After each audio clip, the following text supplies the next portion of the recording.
Welcome to स्पर्धा 24। और आज की जो वीडियो है बहुत ही ज़्यादा इम्पॉर्टेंट होने वाली है, तो इसे लास्ट तक देखिएगा और बीच में बिल्कुल भी स्किप मत कीजिएगा।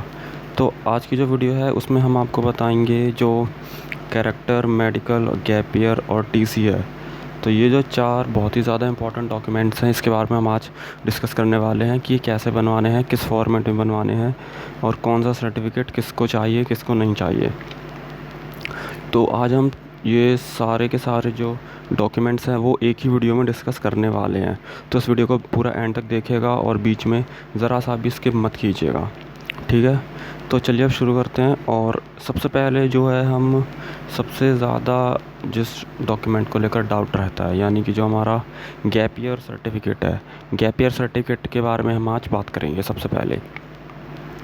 तो जो गैप ईयर सर्टिफिकेट है वो बनवाना किसे है, पहले हम ये जान लेते हैं। तो यहाँ पर देखिए, जैसे कि आप लिखा है यहाँ पे, व्हेन अ स्टूडेंट ड्रॉप्स 1 और more year for entrance exam preparation they are asked for gap year certificate और गैप ईयर एफिडेविट। मतलब अगर मान लीजिए आप वो स्टूडेंट है जिसने 1 साल या 1 साल से ज़्यादा गैप ईयर लिया है, यानी आपने 12th के बाद 1 साल या से ज़्यादा का जो है गैप लिया है अपनी जो एंट्रेंस एग्ज़ाम है उसकी प्रिपरेशन के लिए, तो आपको एडमिशन के वक्त ये जो गैप ईयर सर्टिफिकेट है या जो गैप ईयर एफिडेविट है वो शो करना होगा। क्योंकि वो कॉलेज वाले जो हैं वो आपसे पूछेंगे कि आपने 12th के बाद 1 साल या 1 साल से ज़्यादा क्या किया, तो आपको उसमें बताना होगा कि हमने गैप लिया था और उस दौरान जो है अपनी एंट्रेंस एग्ज़ाम की प्रिपरेशन करी थी। यहाँ पे लिखा है, it is a declaration that you did not take admission to any other college और university during the year gap. मतलब वो एक तरह की डिक्लेरेशन होती है जिसमें ये बताया जाएगा कि ये जो गैप ईयर है इसके दौरान आपने किसी भी दूसरी कॉलेज या यूनिवर्सिटी में एडमिशन नहीं लिया है। और यहाँ पे लिखा है, by stamp certificates from any registrar offices और courts.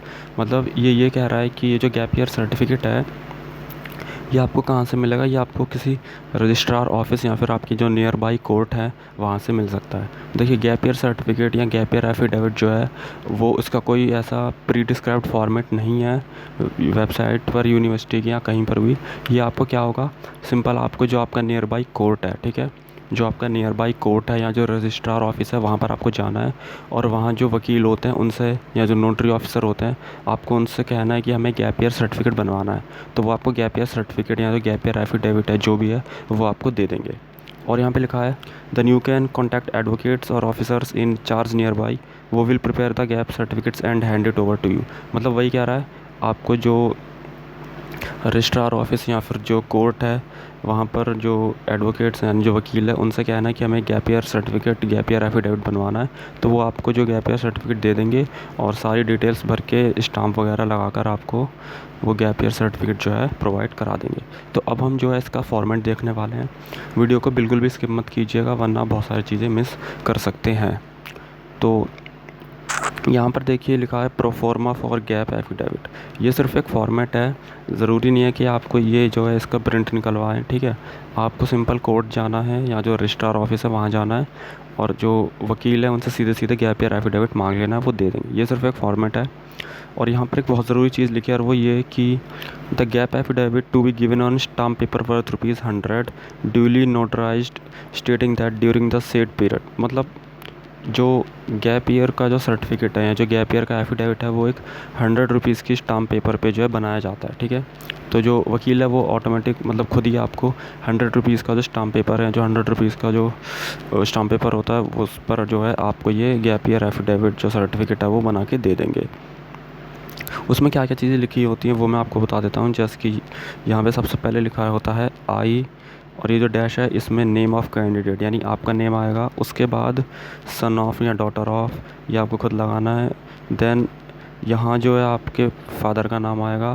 Then do hereby solemnly affirm and state and oath as under, ठीक है। ये सन ऑफ या डॉटर ऑफ के बाद आपके फादर या मदर किसी का भी नाम आ सकता है। कोशिश करें कि आप यहाँ पे अपना फादर का जो नाम है वो लिखा है। और do hereby solemnly affirm and state on an oath as under. तो जो पहला पॉइंट है वो ये कि दैट आई द डेपोनेंट, आप यहाँ पे डेपोनेंट है, that I the deponent have pass 10+2 HSC examination in the year dash. मतलब यहाँ पे सिंपल ये कहा जा रहा है कि आप डेपोनेंट हैं जिन्होंने क्लास 12th जो है वो पास करी है इस साल में। सेकंड पॉइंट में ये कहेगा कि that after passing the aforesaid examination in the year I did not join any other school college. मतलब वही कह रहा है कि ये जो एग्ज़ाम है इस ईयर में पास करने के बाद मैंने कोई भी दूसरा स्कूल या यूनिवर्सिटी जो है वो ज्वाइन नहीं किया है। ठीक है, यहाँ पर लिखा है इंस्टीट्यूशन फ्रॉम डैश। मतलब यहाँ पर जो है जिस वक्त आपने क्लास 12 पास कर ली थी, कंप्लीट हो गई थी, रिज़ल्ट आ गया था, वो डेट आपको यहाँ पर जो है डालनी है ये, क्योंकि यहाँ पे साफ साफ लिखा है the date of passing above examination till date.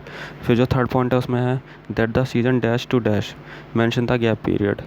मतलब ये जो आपको गैप पीरियड मेंशन करना है उसमें कुछ भी नहीं, आप जो 12th का जो आपका रिज़ल्ट आया था उस दिन से लेकर के आज की डेट या वहाँ पे डाल सकते हैं। फिर जो एडवोकेट है, जो वकील है, आप उससे पूछ सकते हैं। वैसे ये सिर्फ एक फॉर्मेट है, बाकी वो जो एडवोकेट है, जो वकील है, वो खुद ही आपको सब कुछ लिख के बना के दे देगा, आपको इतनी ज़्यादा प्रॉब्लम लेने की बात नहीं है। ये सिर्फ एक फॉर्मेट है जिससे आपको थोड़ा आइडिया लग सकता है। और दूसरा जो पॉइंट है उसमें है I dash name of candidate, यानी आपका नाम, do hereby solemnly affirm that the content of this affidavit from para 1 to 3 are true and. मतलब वही है कि यहाँ पर आप खुद ही ये मेंशन कर रहे हैं कि ये जो पूरी इन्फॉर्मेशन है पैरा 1 से लेकर के पैरा 3 में, वो सारी मेरी नॉलेज में ट्रू है और उसमें कुछ भी गलत नहीं है। एंड में आपके जो फादर है उनका सिग्नेचर होगा, सिग्नेचर ऑफ कैंडिडेट या सिग्नेचर ऑफ डेपोनेंट, यानी आपका सिग्नेचर होगा, डेट होगा, और ये कुछ भी नहीं है, ये तो बस एक फॉर्मेट में ही ऐसे दिया हुआ है। ठीक है, तो ये एफिडेविट का फॉर्मेट है। आपको क्या करना है, नियर बाई कोर्ट या रजिस्ट्रार ऑफिस में जाना है और जो एडवोकेट हैं, जो वकील है, उनसे कहना है कि हमें एक एफिडेविट सर्टिफिकेट या गैप ईयर सर्टिफिकेट या गैप ईयर एफिडेविट बनवाना है। वो आपको 100 रुपीज़ के स्टाम्प पेपर पे जो है सारी डिटेल्स कह देंगे कि आपको ये लिखनी है, ये मेंशन करना है, और आपका साइन, आपके फादर का साइन, और वो अपना जो स्टैम्प और यहाँ साइन वगैरह है वो कर देंगे, और आराम से जो है आपका सर्टिफिकेट बन जाएगा, कोई प्रॉब्लम नहीं आएगी।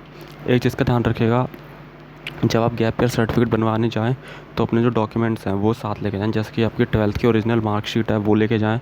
12th की ओरिजिनल मार्कशीट नहीं आई है तो जो वेबसाइट का रिज़ल्ट है आप वो लेके चले जाइए, या जो प्रोविज़नल मार्कशीट है वो लेके चली जाइए, और अपना जो टीसी होता है वो ले लीजिए। ठीक है, कैरेक्टर सर्टिफिकेट वगैरह ये सब डॉक्यूमेंट्स आप लेके चले जाइए, क्योंकि उसकी वो डिमांड कर सकते हैं जो एडवोकेट है।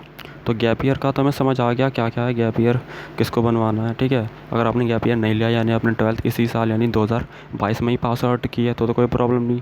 अगर 2021 में उससे पहले कभी करी है तो आपको ये बनवाना ज़रूरी है। तो गैप सर्टिफिकेट या गैप एफिडेविट हमने देख लिया किसको बनवाना है, क्या फॉर्मेट है, कैसे बनवाना है। आई होप ये डाउट आपका क्लियर हो गया होगा। और भी कोई डाउट है तो आप कमेंट करके पूछ लीजिए। अब जो अगली चीज़ आती है वो है हमारी मेडिकल सर्टिफिकेट। मेडिकल सर्टिफिकेट तो बहुत आसान है।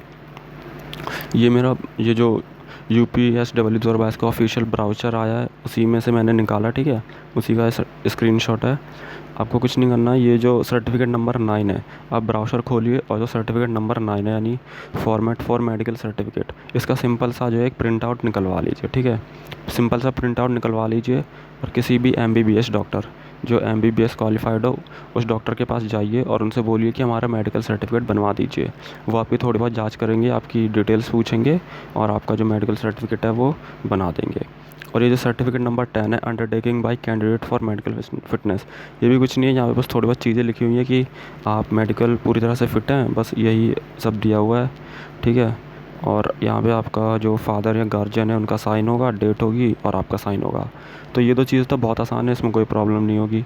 अब अगली चीज़ देखते हैं, ये है कैरेक्टर सर्टिफिकेट।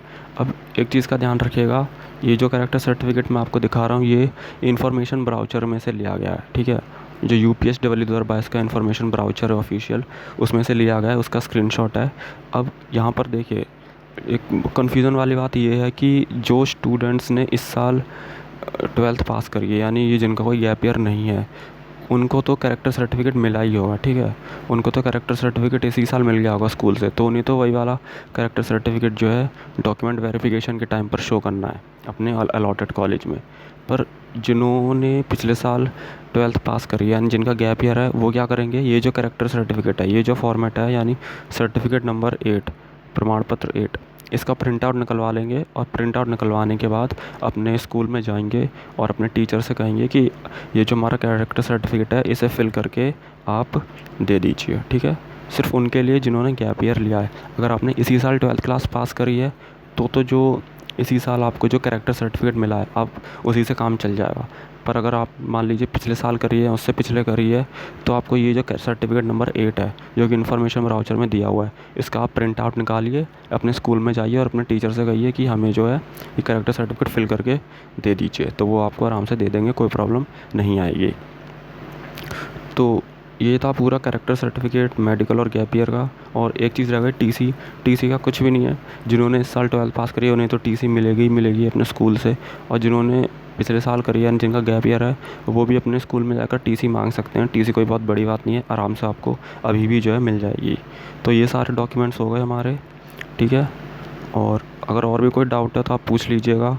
और अगली जो वीडियो है वो हम लेकर आने वाले हैं इस पर कि जो आर्म्ड फोर्सेस कोटा होता है, ठीक है, जो डिफेंस कोटा होता है, उसके लिए कौन कौन से डॉक्यूमेंट्स रिक्वायर्ड होते हैं, तो उसकी वीडियो बहुत जल्द आने वाली है। चैनल को सब्सक्राइब करके रखिएगा, और कोई भी डाउट है आप कमेंट करके पूछ लीजिएगा। और हमारे चैनल का जो इंस्टाग्राम अकाउंट है उसका लिंक भी हमने अबाउट सेक्शन में डाल दिया है, तो वहाँ जाकर आप हमें फॉलो भी कर सकते हैं। तो आज की वीडियो में बस इतना ही। अब आपसे मिलते हैं अगली वीडियो में।